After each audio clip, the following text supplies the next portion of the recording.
তোমার জন্য আল্লাহ রব্বুল আলামিন বিশেষভাবে বালাখানা তৈরি করে রেখেছেন।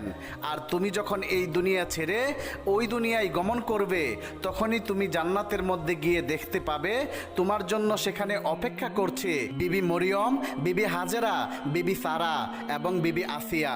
তুমি তাদের সাথে গিয়ে সাক্ষাৎ করবে। তুমি জীবনের শেষ মুহূর্তে আরও একবার প্রাণ ভরে কালেমা পাঠ করো।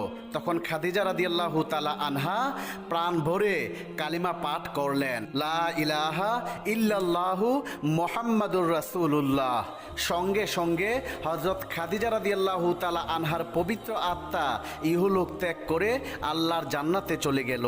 ইন্না লিল্লাহি ওয়া ইন্না ইলাইহি রাজিউন। বিদায়ীকালে হযরত খাদিজা রাদিয়াল্লাহু তাআলা আনহার বয়স হয়েছিল 85 বছর।